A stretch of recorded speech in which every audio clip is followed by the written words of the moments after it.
अगर आप एक अच्छी फिज़ीक बनाना चाहते हैं, बॉडी बनाना चाहते हैं या फिर सिंपली वेट गेन भी करना चाहते हैं एंड इसके लिए आप जिम जॉइन करने के बारे में सोच रहे हैं या फिर घर पे वर्कआउट करने के बारे में भी सोच रहे हैं या फिर ऑलरेडी करना स्टार्ट भी कर चुके हैं, तो देखो इस एक चीज़ का ध्यान रखना, आपकी बहुत ज़्यादा हेल्प हो जाएगी आपकी वेट गेन जर्नी में, मसल गेन जर्नी में। देखो आपको ये तो पता होगा ही कि 3 फंडामेंटल्स हैं जो कि आपको फॉलो करने ही होते हैं अगर आपको एक अच्छी फिज़ीक बनानी है या फिर सिंपली वेट गेन भी करना है। And they are workout, diet and recovery. इन तीनों का बैलेंस होना बहुत ज़रूरी है अगर आपको वेट गेन करना है, मसल गेन करना है। अब देखो आज के टाइम में लोग गलती क्या कर रहे हैं कि वो इन तीनों में बैलेंस नहीं बना पाते। या तो कोई बंदा ऐसा होगा जो वर्कआउट ज़्यादा करेगा, या फिर एक ऐसा बंदा होगा जो कि सिर्फ सोता ही जा रहा है, वर्कआउट बस 1 या 2 दिन ही कर रहा है, या फिर एक ऐसा बंदा भी होगा जो वर्कआउट भी अच्छे से कर रहा है, रिकवरी भी अच्छे से कर रहा है, लेकिन उसकी डाइट अच्छी नहीं है, यानी कि वो इनफ नहीं खा रहा। मेरे हिसाब से अगर आप हफ्ते के 2 दिन भी वर्कआउट कर रहे हो ना, लेकिन आप हर एक रेप को, हर एक सेट को इंटेंसिटी के साथ पुश कर रहे हो,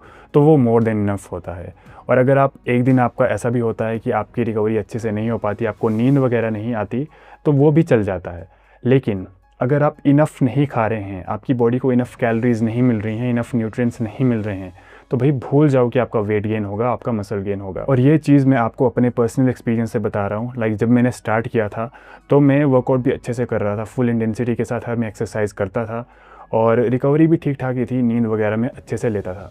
लेकिन जो मैंने कैलोरीज़ बनाई थी अपने लिए, मतलब कि जो मेरी मेंटेनेंस कैलोरीज थी, उसमें जो मैंने सरप्लस रखा हुआ था 200 से 300 कैलोरीज़ का, वो प्रिसाइजली मेरी बॉडी के हिसाब से नहीं था। देखो अगर आपको मेंटेनेंस कैलोरीज का कॉन्सेप्ट पता नहीं है ना, तो मैं आपको जल्दी और सिंपल वे में एक्सप्लेन करता हूँ।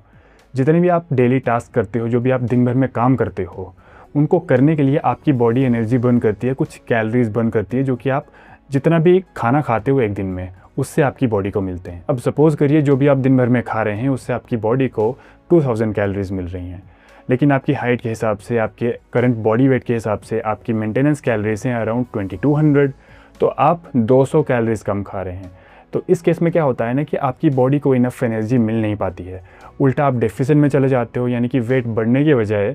कम होने लगता है। सो इट्स वेरी इंपॉर्टेंट कि आपको पता हो कि आपकी मेंटेनेंस कैलोरीज कितनी है, सो दैट आप उसमें 200 से 300 कैलोरीज का सरप्लस रख के अच्छी तरह से weight gain and muscle gain कर सको। लेकिन आज के टाइम में हम वर्कआउट पे इतना ज़्यादा फोकस करने लग गए हैं कि इस एक सिंपल चीज़ को करना हम भूल जाते हैं, और जो लोग करते भी हैं ना, वो गलत वे में कर लेते हैं। मेंटेनेंस कैलोरीज को ट्रैक करने के लिए एंड अपना सरप्लस बनाने के लिए लोग क्या करते हैं कि वेबसाइट्स वगैरह पे चले जाते हैं, अपनी हाइट वगैरह डाल देते हैं, बॉडी वेट डाल देते हैं, एंड जो नंबर उनको वेबसाइट या फिर जो भी ऐप्स वगैरह मार्केट में हैं इस तरह की मेजरमेंट्स निकालने के लिए, जो भी नंबर वो आपको देते हैं आप उस पर ब्लाइंडली ट्रस्ट कर लेते हैं, उतनी ही कैलोरीज आप अपनी बॉडी को देते हैं। जब मैंने शुरू किया था तो मैंने भी कुछ ऐसा ही किया था। मैं कुछ एक वेबसाइट पे गया था एंड वहाँ पे मैंने अपनी हाइट वगैरह डाल दी, अपना बॉडी वेट डाला, एंड उसने मुझे एक नंबर दिया which was around 2200 calories, and मैंने उस पर ट्रस्ट कर दिया कि हाँ भाई इतना मैं खाऊंगा, इतनी कैलोरीज कंज्यूम करूंगा तो मेरा बॉडी वेट बढ़ने लग जाएगा। लेकिन काफ़ी टाइम तक same number of calories consume करने के बाद भी मुझे कुछ खास रिजल्ट्स अपनी बॉडी में नज़र नहीं आ रहे थे। फिर मैंने सोचा कि ऐसा करता हूँ कि डे टू डे बेसिस पे मैं अपना वेट चेक करूँगा एंड फिर वीकली बेसिस पे एवरेज निकालूंगा एंड ये फिगर आउट करूँगा कि मेरा बॉडी वेट कितना फ्लक्चुएट कर रहा है। सो उसके बाद मैंने एक बॉडी वेइंग स्केल परचेज़ किया, यही कोई 1000 रुपये के अंदर अंदर मुझे मिल गया था, ऑनलाइन ही परचेज़ किया था, एंड उसके बाद मैं अपना day to day weight track करने लग गया एंड वीकली एवरेज निकालने लगा। ये जो नंबर्स आप यहाँ पे देख रहे हैं ना, ये उस डाइट का डेटा है जो कि मैं पहले कंज्यूम करता था, यानी कि 2200 कैलोरीज वाली डाइट। आप देख सकते हो यहाँ पे कुछ ज़्यादा फर्क नहीं है एवरेज में, बस कुछ ही ग्राम्स का फर्क है, और इससे ये साफ पता चल रहा था कि मैं मेंटेनेंस पे ही था अभी भी। अगर मेरे पास ये स्टैट्स नहीं होते एंड मैं सेम वही डाइट कंज्यूम कर रहा होता जो मुझे उस साइट ने रेकमेंड की थी, तो मेरा बॉडी वेट कहाँ से बढ़ता, क्योंकि इन स्टैट्स से साफ पता चल रहा था कि मैं अभी भी मेंटेनेंस पे ही हूँ, और कहाँ मैं बिलीव करने लग गया था कि इतना खाऊंगा तो बॉडी वेट इंक्रीज हो जाएगा। उसके बाद मैंने क्या किया कि जितनी कैलोरीज मैं ऑलरेडी उस टाइम पे खा रहा था उसमें मैंने 200 से 300 कैलोरीज एक्स्ट्रा ऐड कर दी, एंड फिर से मैंने वीकली एवरेज निकाला, और अब की बार नंबर्स पिछली बार के कंपैरिजन में बहुत ही बढ़िया थे, बट आई वाज़न्ट सेटिस्फाइड। सो मैंने क्या किया कि 200 कैलोरीज और इंक्रीज़ कर दी।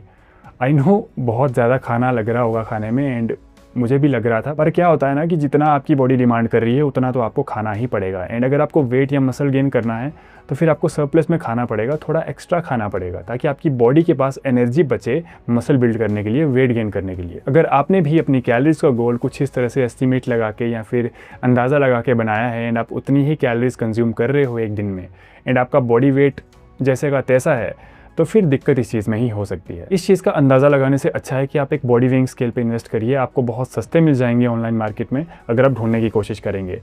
और उसके बाद होगा क्या कि आपके पास एक प्रिसाइज डेटा होगा आपकी बॉडी का। लाइक जब भी आप अपने बॉडी वेट का वीकली एवरेज निकालोगे तो आपको पता चल जाएगा कि नंबर्स ऊपर जा रहे हैं, नीचे आ रहे हैं या फिर सेम रह रहे हैं। तो उसके अकॉर्डिंग फिर आप अपनी कैलोरीज का गोल थोड़ा ऊपर कर सकते हो या फिर नीचे कर सकते हो। सो ये एक ऐसी चीज़ है ना जो मुझे पर्सनली हेल्प की थी जब मेरा वेट नहीं बढ़ रहा था। एंड आई एम श्योर कि अगर आपका वर्कआउट अच्छा है, आपकी रिकवरी भी अच्छी है, लेकिन आपको कहीं ना कहीं लग रहा है कि आपकी डाइट में प्रॉब्लम है, तो ये इशू हो सकता है। सो इसको फिक्स करिए जो मेथड्स मैंने आपको बताए। एंड आई हाईली रेकमेंड कि आप एक वेइंग स्केल पे इन्वेस्ट करिए, क्योंकि अगर आप वेट गेन को लेके सीरियस हो ना तो 1000 रुपये कुछ भी नहीं है, आपको बहुत ही सस्ता वेइंग स्केल मिल जाएगा। एंड ऐसी भी बात नहीं है कि मैं एक प्रमोशनल वीडियो बना रहा हूँ एंड नीचे मैं 5-7 लिंक्स डाल दूंगा। भाई मुझे अपना पर्सनल एक्सपीरियंस से मैं आपको बता रहा हूँ, ये चीज़ बहुत ज़्यादा हेल्प आपकी करने वाली है अगर आप काफ़ी टाइम से एक ही वेट पे स्टक हो। बाकी आपकी मर्ज़ी है, अगर आपको लगता है कि आपका अंदाज़ा ही सही है तो आप वैसे भी कर सकते हो। मोस्ट ऑफ द केसेस में लोगों के लिए वो भी वर्क कर जाता है।